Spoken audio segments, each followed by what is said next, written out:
안녕하세요 여러분. 그림 보는 여자 꿀꿀이입니다. 테오도르 제리코는 낭만주의 발전에 있어 결정적인 영향을 미친 인물입니다. 이번 영상에서는 테오도르 제리코 작품 중에서도 비극적인 스토리가 담긴 메두사호의 뗏목에 대해 자세히 알아봅시다. 메두사호의 뗏목은 실화의 이야기를 주제로 하고 있습니다. 먼저 메두사호 이야기를 알아봅시다.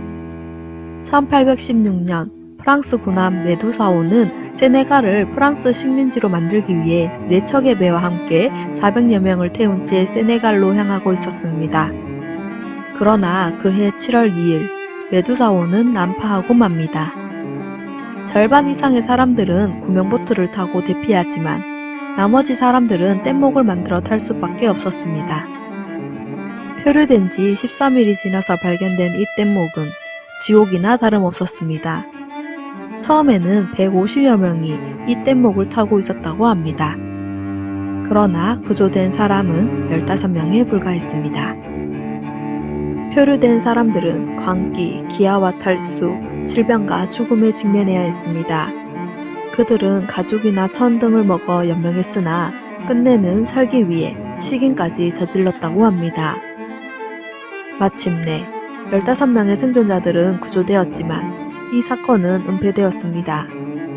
나폴레옹이 몰락하고 부르봉 왕조가 복권된 당시 전쟁에 나가본 적 없는 왕당파 인사가 지휘관이 되어 발생한 사건이었기 때문에 그들은 자신들이 다시 잡은 권력에 흠집 낼 만한 사건을 숨기려고 했던 것이었어요. 그러나 영원한 비밀은 없는 법. 이 사건은 생존자들이 비극을 폭로하면서 세상에 알려지게 됩니다. 제리코는 이 비극에 매료되었고 이것을 주제로 한 작품을 제작하기로 결정합니다. 그는 철저한 조사와 사전 작업을 통해 작품을 준비했습니다. 뗏목에서의 광기를 표현하기 위해 직접 정신병원에 있는 광인들을 관찰하였고 시체를 통해 죽은 사람들의 색깔과 질감을 연구하였습니다. 심지어 자신의 작업실에 실제 크기의 뗏목을 제작하였고 밀랍으로 생존자들의 모형을 만들기까지 했습니다. 이와 같은 준비 과정을 통해 제작된 메두사호의 뗏목은 1819년 살롱에 출품되었습니다. 찬사와 비난을 동시에 받으며 엄청난 주목을 받은 이 작품은 회류 중에 자신들을 구조할 아르기스호를 발견하고 미친듯이 기뻐 날뛰는 사람들의 모습을 담고 있습니다. 작품 속에는 돛대와 함께 배를 향해 손을 흔들고 있는 사람을 중심으로 2개의 피라미드 구도를 하고 있으며 지쳐 쓰러진 사람들, 구조를 위해 필사적으로 손을 흔드는 사람들, 그리고 시체들이 한데 어우러져 있습니다.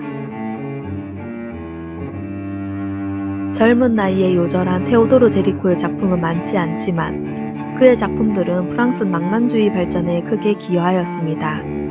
특히 메두사호의 뗏목은 그가 공개적으로 루이 18세 정부의 무책임함을 비판하는 동시에 프랑스의 정치적 상황을 은유적으로 보여주고 있습니다. 더불어 이 작품은 당시 유행하던 신고전주의풍의 영웅적인 이야기가 아니라 실제로 일어난 비극적인 사건을 다루고 있습니다. 낭만적인 감수성과 함께 극적인 주제는 정적인 분위기가 지배적인 신고전주의와는 완전히 다른 모습을 보여주고 있으며 새롭게 대두된 미술사조, 낭만주의의 절정을 예고하고 있습니다.